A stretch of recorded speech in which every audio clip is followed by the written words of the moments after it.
What's going on, wrestling fans? It is I, Steve Fall, and welcome to Tank Out right here on Wrestling News Co. On today's edition, I am talking to the reigning and defending brand new TNA World Champion. It is Moose. Moose, how are you doing today? Hey, I'm doing great. Man, Phenomenal.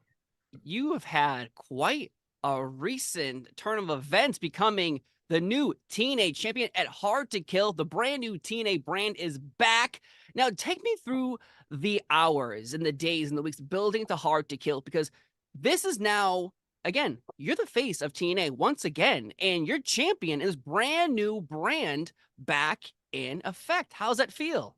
It's rare that you in people's careers, especially people who's won multiple championships, where the second reign is more memorable than their first reign. And in this situation, um, me winning the TNA World Championship just this past weekend, it's more memorable to me than when I won it the first time. And that's rare that you see that in people. But in my situation, it is. Wow. No, why is this championship reign different from the first, the comparisons? It's a lot. I mean, there's a ton of reasons. And it has nothing to do with the match itself. Because don't get me wrong, Josh, Alexander, Payu. I mean, I hate using the best in the world because we're also everybody's great at wrestling. There's a lot of people that's great at wrestling, and Josh happens to be one of those people who's really, really, really great at what he does. And the build to our story was, I will say this, in TNA history, I don't think there has ever been a build to a match, and I don't think there will ever be a build to a match like the build to me and Josh, my personal opinion. But when I won it from Josh, nobody saw it coming. I just wanted to call your shot gauntlet earlier that night, and I cashed it in later on that night, which is also a memorable moment. But it was Impact Wrestling. Um, when I won it like this, when I won the TNA World Championship this past weekend, first of all, this was a rebrand to a name that we went away from for what, 10 years, something like that, 8 to 10 years. Um, Number two, this was the biggest audience we've wrestled in front of 2000 over 2,000 people in the last 8 years. Um, this is number three, the events that happened afterwards with this big name from another company coming in. Nobody expected that. And the energy that the, me and Shelly had um throughout the match. Um it's a lot. It's a lot. And that's why, just with those things I mentioned, that's why this is more memorable, probably the most memorable thing I've done so far in my wrestling career. Man, well, Hard to Kill was such a monumental moment. And now leading into this, Scott DAmore, the man pretty much in charge of TNA putting this all together. What's your relationship like with him? Because obviously you have signed a brand new deal last year, going to be in TNA for many, many years from now. But Scott DAmore and you, are you having conversations about where you see your career, the development, storylines, challengers, things like that? I mean, it's well known that me and Scott have a great relationship. I mean, Scott is one who trained me to be a pro wrestler.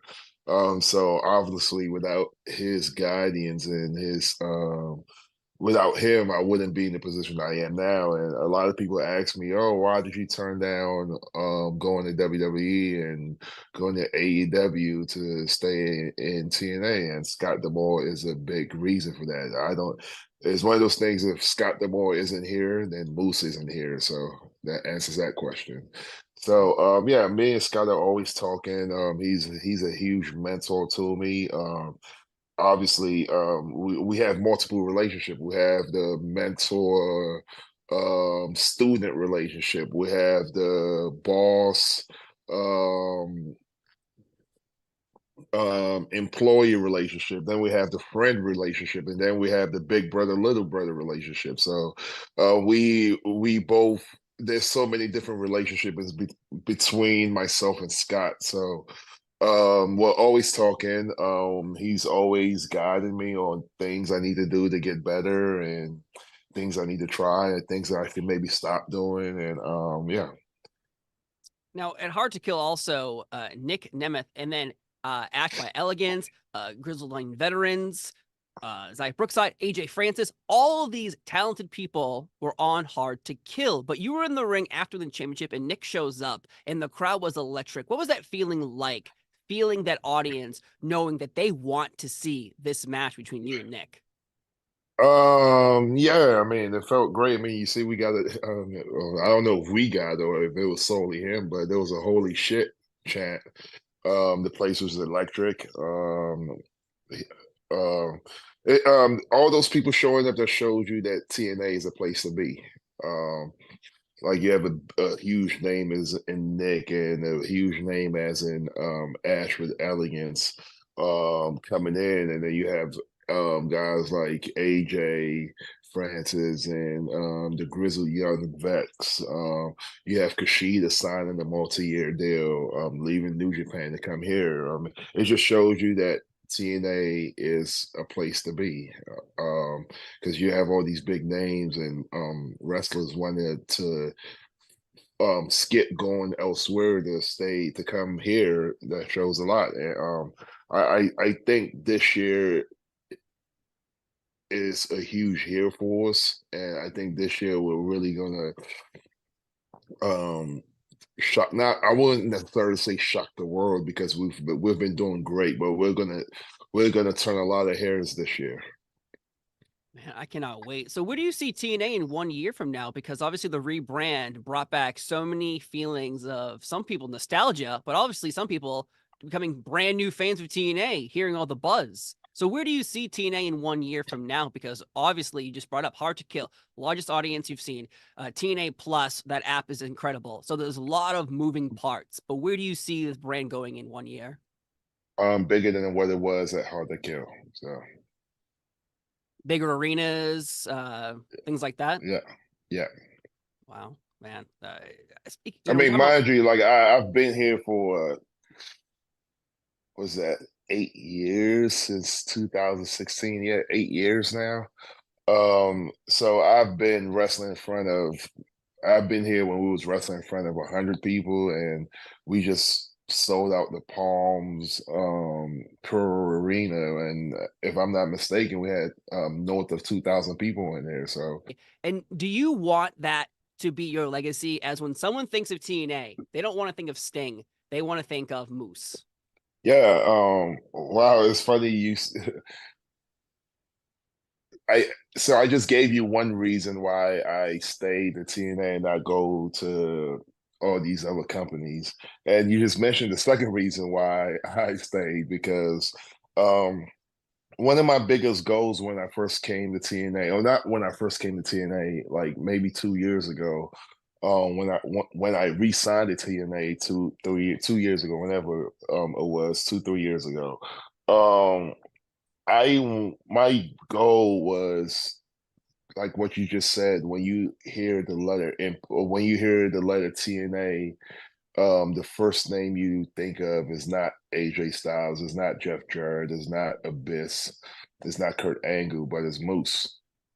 And I didn't think a few months ago when my contract was up, I had accomplished that goal yet. So I think I needed more time to accomplish that goal. And I think this past weekend was taking the right step to that direction. And I need to keep working, and I need to do more with the time I have left here to make sure that that goal that I set 2 3 years ago comes to fruition. Well, again, I think so because even when the TNA AEW brands working together, you were in a very prominent role with Kenny Omega in a huge matchup. So obviously, I feel that's the case when you think of TNA, you think of Moose. But obviously there's a different feeling between me versus yourself when you think of the brand TNA. Then, though, when we were going into TNA Hard to Kill, and before that, Bound for Glory, they announced that TNA the brand was coming back. What information did you know before this? Because even go back a few years ago, there was rumors that TNA and Impact were going to both exist as different entities. You even had the TNA Championship for a little while TNA brand was not around. How long Mhm. were these talks going on to bring this brand back? I didn't find out about it until everybody else found out about it. So that answers that question. But I'll be honest with you. I did bring the TNA title back. And I believe I did a good job during that stretch as the TNA heavyweight world champion, because that's what it was called then.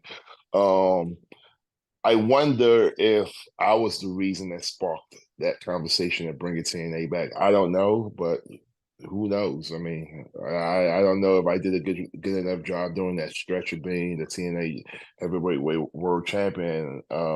Management was like, "Hey, what do you guys think about bringing TNA back?" But to answer your question, I found out when the whole world found out. I think a bunch of us found out the same way. I think the only people who knew about the return of TNA was the people who actually shot the vignettes for the video package that you guys saw, saying that TNA was coming back. I think it was only five, what, six, seven people that knew about it. Yeah. And so when you saw that video package, did you say to yourself, like, this is awesome, but man, I really wish I was in that video package? Yeah, that's exactly what I said. It's funny. That's exactly what I said. I was like, "Oh my god, this is awesome!" I was excited. Then I thought about it. I was like, "Hey, wait, why the fuck wasn't it out of that fucking video package?" I'm like, I've been here for 8 years, like, but yeah, I was excited as everybody in the locker room was, and yeah, and it's back, and you could just feel the electricity once the show starts. Um, Ever since we made the announcement, and even last last weekend at Hard to Kill, the the the excitement, the electricity in the building has changed. Um, Fans are more into everything. Like even even the pay per view. Like usually I'm sure you've watched a lot of wrestling, and you see a 3 hour card, right? By the last match, everybody's dead. Yeah. And it's like, oh, can you get this match over with because we want to go home?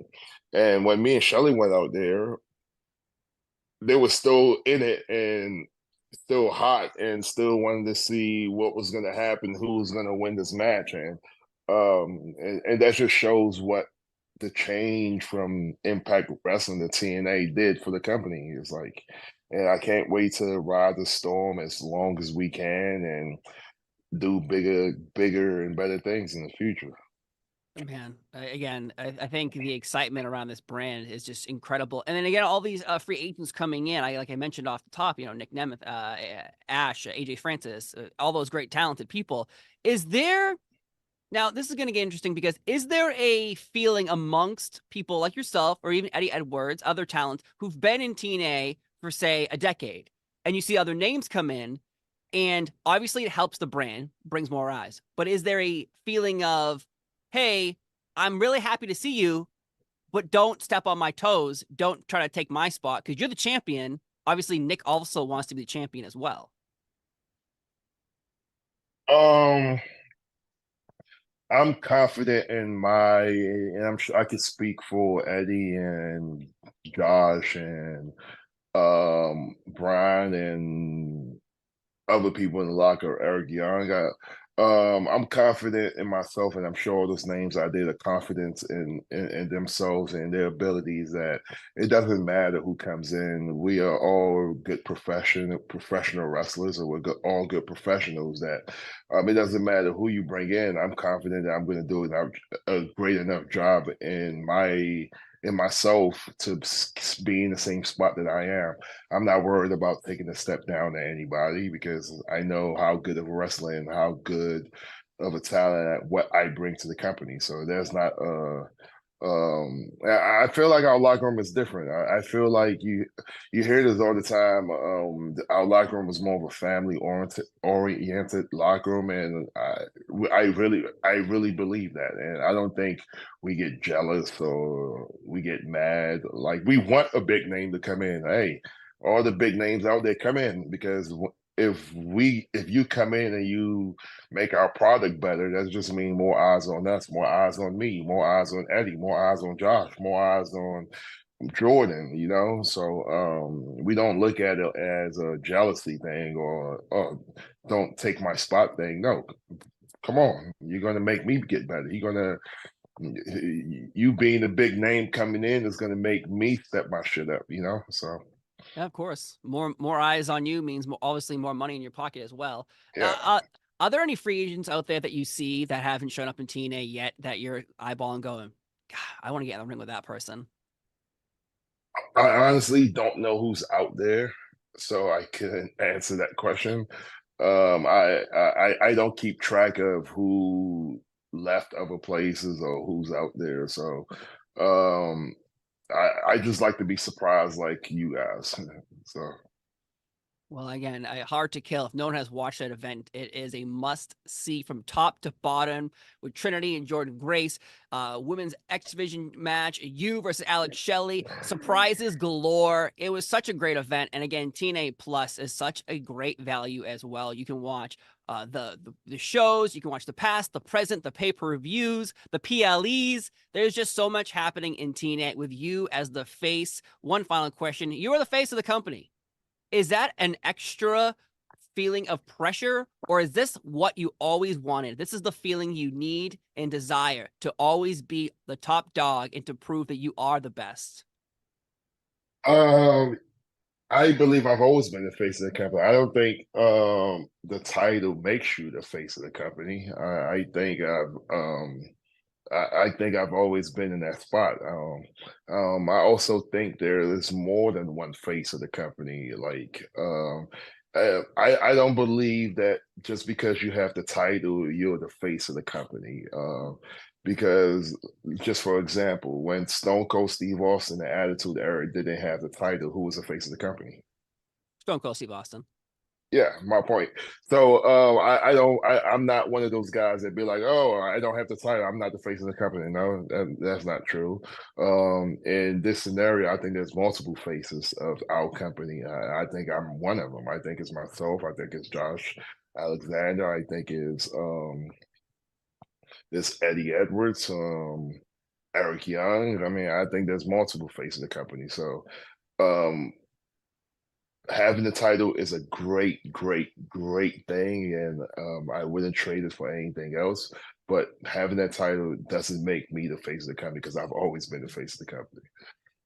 Well, I am so excited to see what's next for you, Moose. I'd also say Jordan Grace, I think, is in that Jordan, great, yeah, yeah, is the part of the face of the no, no, company no, as yeah, well. yeah, yeah, yeah. Don't get me wrong. I forgot to mention her because she's definitely one of the face of the Yeah. company. Yeah. And we don't want her to hurt you. So we'll Yeah, Jordan, please, Moose. He didn't mean to forget your name for a second. We yeah, we, we apologize. I don't want to take her finisher. I saw her give it to Bully Ray once, and I was like, I yep, never taking that.